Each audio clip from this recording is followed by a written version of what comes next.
नमस्कार दोस्तों, आज हम लोग इस न्यूज को अच्छे से समझेंगे। इस न्यूज में कह रहा है symbiotic connection between center and RBI CS AG. अब इस न्यूज को पूरा पोस्टमार्टम करके समझ लेंगे कि एजी कौन है, कौन होता है एजी, क्या पावर है उसका, वो कह रहा है तो इतना वैल्यू क्यों हो रहा है और वो क्या कह रहा है। सिम्बायोटिक कनेक्शन, ये सिम्बायोटिक का मतलब क्या होता है, सेंटर और आरबीआई में क्या सिम्बायोटिक कनेक्शन है, तो इस सारे को पोस्टमार्टम करेंगे और आपके दिमाग में डाल देंगे। तो चलिए स्टार्ट करते हैं।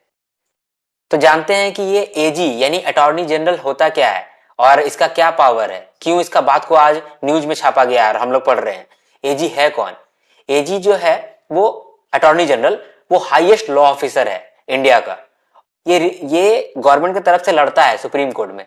सुप्रीम कोर्ट में जो यूनियन गवर्नमेंट की तरफ से जो रिप्रेजेंट करता है जो लॉयर, वही लॉयर को हम लोग अटॉर्नी जनरल कहते हैं।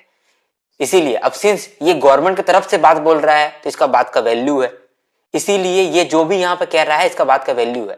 और ये जो यहाँ पे कहा है ये सुप्रीम कोर्ट में कहा है। ये चीज अगर सुप्रीम कोर्ट में कहा है तो क्यों कहा है? कोई केस चल रहा है क्या गवर्नमेंट के अगेंस्ट? हाँ, वो केस चल रहा है। वो केस कौन सा है देखते हैं। डीमोनेटाइजेशन के अगेंस्ट 58 पिटीशन दायर हुआ है सुप्रीम कोर्ट में और इसके लिए ही ये सारा बात हो रहा है। वहां पर कुछ बहस हो रहा है, जिस बहस में जो गवर्नमेंट की तरफ से है अटॉर्नी जनरल, वो अपना बात पेश कर रहा है और वही बात को आज हम लोग न्यूज के तौर पे देख पा रहे हैं।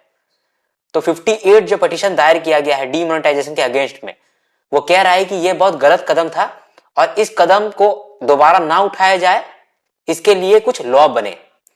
जो पी चिदम्बरम है, जो कि फॉर्मर यानी कि पहले ये फाइनेंस मिनिस्टर रह चुके हैं और ये एक पेशे से एक लॉयर है, वो कहते हैं कि कुछ लॉ ऐसा निकालो जिससे कि इस तरह का प्रॉब्लम दोबारा ना हो, इस तरह का कोई भी डिमोनेटाइजेशन ला दे रहा है ऐसा ना हो। यह कह रहा है कौन?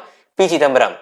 पिटिशनर ने एक और सवाल उठाया था कि जो भी हम लोग डिमोनेटाइजेशन कर रहा है इसका मेन जो करता है वो होना चाहिए आरबीआई, क्योंकि आरबीआई को मालूम है कि क्या स्थिति हो सकता है डिमोनेटाइजेशन के फेलियर से, या डिमोनेटाइजेशन को कितने फेज में ये लोग प्रैक्टिस में ला सकते हैं।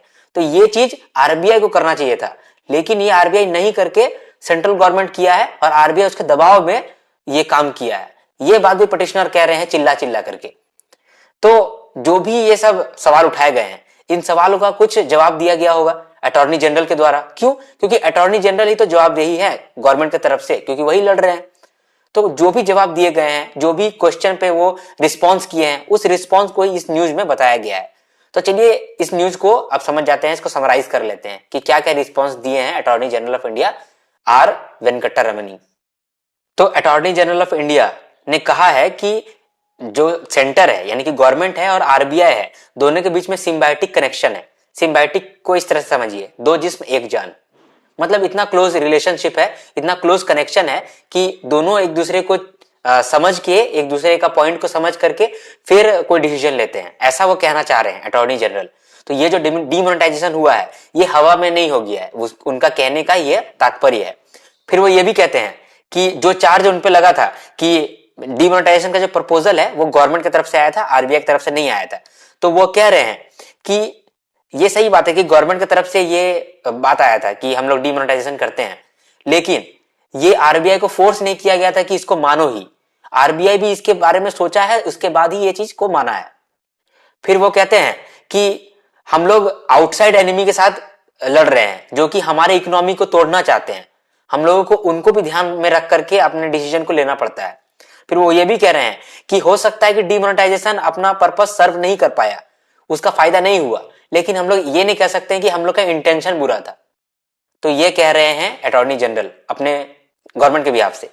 मैंने आपको बता दिया है कि इस कहानी का क्या सार है, ये जो न्यूज है इसका क्या सार है। अब आप इस न्यूज को रीड करिएगा तो आपको पूरा समझ में आ जाएगा। लेकिन उससे पहले आपको मैं कुछ वर्ड दे रहा हूं, उस वर्ड का आप मीनिंग जान ले, उसके बाद इस न्यूज को पढ़ें तो आपको बहुत अच्छा से पिक्चर क्लियर हो जाएगा।